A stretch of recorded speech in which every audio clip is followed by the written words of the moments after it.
Selamat pagi Bapak Ibu yang kekasih di dalam Tuhan Yesus Kristus. Pagi hari ini saya Eko Wayu Suryaningsih kembali menyapa dengan kebenaran firman Tuhan yang terdapat dalam Lukas 5 ayat 4 dan 5. Lukas 5 ayat 4 dan 5. Setelah selesai berbicara, ia berkata kepada Simon, "Bertolaklah ke tempat yang dalam dan tebarkanlah jalamu untuk menangkap ikan." Simon menjawab, "Guru, telah sepanjang malam kami bekerja keras dan kami tidak menangkap apa-apa. Tetapi engkau menyuruhnya, aku akan menebarkan jala juga." Amin. Bapak Ibu yang kekasih di dalam Tuhan, dalam kitab Injil Lukas pasal 5, kita membaca tentang Simon Petrus yang mengakui kegagalannya kepada Yesus. Ia adalah seorang nelayan profesional dan seorang yang sangat baik. Itulah cara dia mencari nafkah. Jadi ketika itu kita bisa bayangkan betapa sulitnya bagi Petrus untuk mengaku kepada Yesus. Tetapi apa yang dinyatakannya di dalam ayat yang kelima? Telah bekerja keras sepanjang malam dan kami tidak menangkap apa-apa. Ini adalah bentuk pengakuan yang sangat tulus dari Petrus.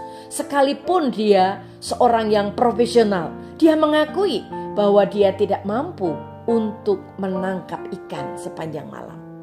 Namun terkadang bahkan para profesional pun memancing sepanjang malam hari dan tidak menangkap apa-apa. Bapak Ibu yang kekasih di dalam Tuhan, apakah hidup kita terkadang terasa seperti itu? Terkadang yang terbaik yang kita lakukan tidak cukup baik. Dan terkadang kita menghadapi situasi di luar kendali kita.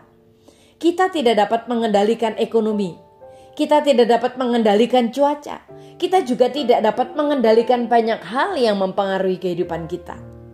Jadi apa yang kita lakukan ketika kita terus berupaya keras dalam pekerjaan kita, tetapi tidak menghasilkan banyak hal? Yang pertama, yang harus kita lakukan, kita perlu melibatkan Yesus di dalam perahu kehidupan kita. Dengan kata lain, kita harus membiarkan Dia menjadi pusat karir kita. Dan apapun yang kita lakukan setiap hari adalah untuk menyediakan, merawat atau melayani Dia. Kemudian yang kedua, setelah kita meminta Yesus untuk masuk ke dalam perahu kita, kita perlu mengakui bahwa cara kita tidak berhasil dan membiarkan Dia mengambil alih. Firman Tuhan memiliki istilah untuk mengakui bahwa cara kita tidak berhasil. Itu disebut pengakuan dan itu bisa menjadi sangat sulit. Mengapa kita begitu sulit mengakui bahwa cara kita tidak berhasil? Ada beberapa alasan. Salah satunya adalah kesombongan. Kita tidak ingin ada yang berpikir bahwa kita tidak mampu mengatasinya. Sebaliknya kita akan berusaha terlihat seperti kita yang bertanggung jawab dan mampu mengatasi semuanya. Kita ingin mampu menangani semuanya sendiri, meskipun itu berarti bekerja 12 jam sehari. Yang kedua adalah keras kepala. Kita tidak mau mengubah cara kita melakukan sesuatu. Apakah kita tahu bahwa musuh terbesar kesuksesan di masa mendatang adalah kesuksesan di masa lalu? Yang ketiga, ketakutan. Kita tidak dapat mengakui bahwa kita telah memancing sepanjang malam. Kita telah menjala sepanjang malam dan kita tidak mendapatkan apapun. Kita takut orang akan memandang kita rendah.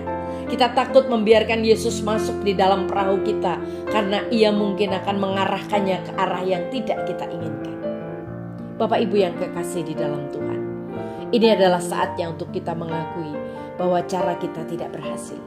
Mari singkirkan kesombongan, singkirkan keras kepala kita, singkirkan ketakutan kita. Dan kemudian kita lihat bagaimana Yesus dapat mengambil alih perahu kita dan mengisi jala-jala kita hingga meluap. Amin. Mari kita berdoa. Tuhan Yesus, terima kasih buat firman-Mu hari ini. Mengingatkan kami Tuhan, supaya kami menyingkirkan kesombongan, kekeras kepalaan kami dan ketakutan kami, dan membiarkan Engkau berotoritas atas hidup kami. Di dalam nama Tuhan Yesus, ajar kami untuk tunduk mengikuti arahan Tuhan. Amin.